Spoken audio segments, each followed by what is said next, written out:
Hey everybody, welcome back to another episode of We Have to Find It First. We got the new magnet today, so we're just going to get it out of the box here and take a look, see what we got, get it set up.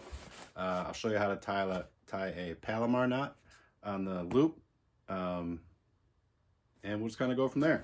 I got a kick out of the box though, check it out.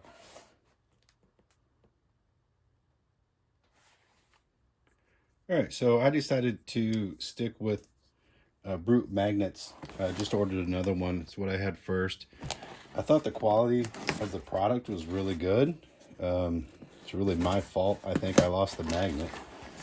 I don't know why it got hung up or what it got hung up on. Hopefully someday I find it. But I felt like the rope was good quality, the carabiner, magnet itself. So I decided to stick with them. Plus they had a 60% off sale. So I upgraded. My other magnet, I believe, was 1,700 pounds. This is the 2,600 pound magnet. So it's going to be stronger. Let's see.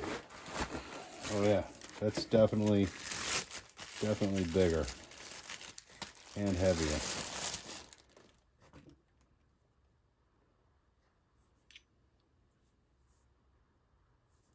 So came with some new caps, the plastic caps that fill the holes here. Now we'll go ahead and get those on. Those are the one thing that I think are maybe lacking a little bit. If you take it out and back in and put it back in, this little part is going to strip out on you with a screwdriver. It's just, so maybe they're just meant for like one-time use to screw it in and leave it. It's probably the case. Came with some more thread lock. And that's all I'm expecting, so yep, that's all that's in here. So I'll get my rope and we'll go ahead and get it attached. I think I'm going to stick with the side mount just because I do throw from the riverbank a lot. Where I'm going on Sunday, I have the opportunity to throw from a bridge, but most of the time I'm throwing from shore, so I'm just going to stick with that, I think, and see how it goes. So I'll get the camera set up and we'll get a knot going. So one thing I noticed right away after kind of looking at it is these loops for the magnet are larger than the original ones I had with the 1,700 pound magnet. So for size comparison, you can see this is the new one with 2,600 pound. It's got M12 marked down here versus M10 for this loop. So one of the little differences here, I guess. Okay, so let's figure out this Palomar knot. So basically what you want to do, and listen, I'm no knot tying expert. I was in the Cub Scouts, but never a Boy Scout. And this is the same rope I had before that broke. I just cut it, melted the end so it stays together. So basically what you want to do, kind of fold it over a certain length like this. I'm going to put this through our loop. Bring out a certain length here. So it should look like that. I might need a little bit more here.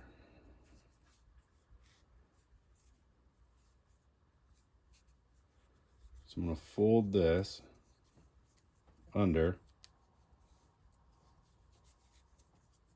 come back through the loop here, and then over this. Now, I might have to straighten this out a little bit and kind of help feed it through. Well, you can see kind of both sides. It's wrapped around there and there. And I think that's what kind of makes it so secure. And they say, like, the harder you pull on it, the tighter the knot should get.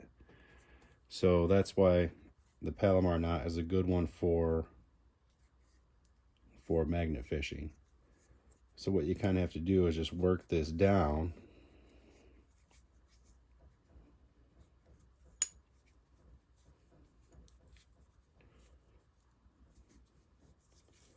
And this rope is a little stiff, I think, from having been used and wet and all that stuff for so much. There we go.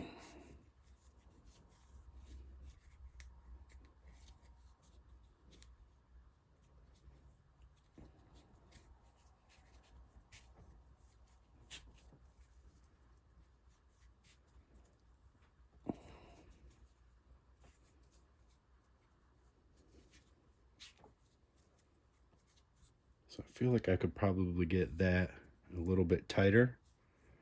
So I'm going to keep working it. And then I'll bring you back and I'll show you what I do with the end here, kind of the excess. Okay, so I did cut a little bit more of the excess off, just so there's not so much there. And all I'm going to do is just take some electrical tape and just wrap it around just to secure that. I don't know if it's really necessary, but just kind of makes it look cleaner.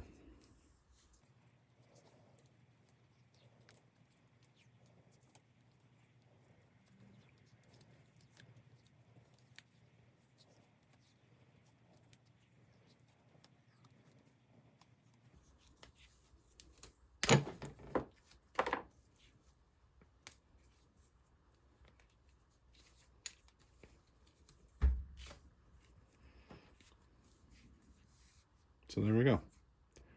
The next step is just going to be simple, right? So it's got a little lock washer we're going to put on there. We'll do some thread locker. This is the new one that they sent, so might as well save that for probably my next magnet.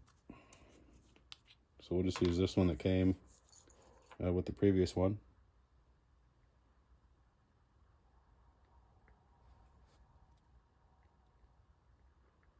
I honestly don't know how much of this stuff you're supposed to use.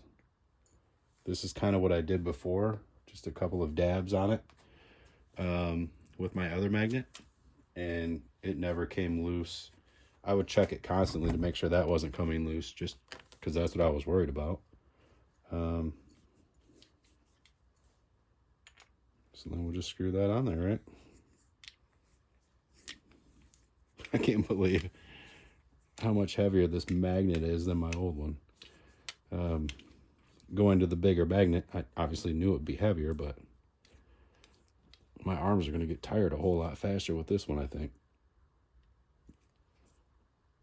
So I'm just hand tightening that. We'll let that sit for a day before we throw it. Oh, look at that. I already found something. By the way, this knife, I didn't find it magnet fishing, but kind of. I was walking down the street when I was scouting places to magnet fish. Super nice pocket knife. It didn't really open and close at first, so I worked it a little bit, kind of lubed it up a little, sharpened the blade. Great find. Just found it right in the middle of the road. So next thing I'll do is just screw these in. These little plastic tabs, one on each side. And then we're good to go. And in the next video, we'll be magnet fishing up north on Sunday. So stay tuned for that. All right, everybody. So that's a how-to on how to get your magnet set up, or at least how I have been doing it. So this is my second magnet. By no means am I a pro, but hopefully one day we'll get there. Hopefully we find something cool besides railroad stuff. I did hold on to a couple of them. I turned them all in for scrap, but I did save some that look super old. They're just kind of cool. Maybe I'll do some kind of art craft project with them. We'll see. So stay tuned for the next video. I appreciate you watching, and yeah, we'll just catch you on the next one.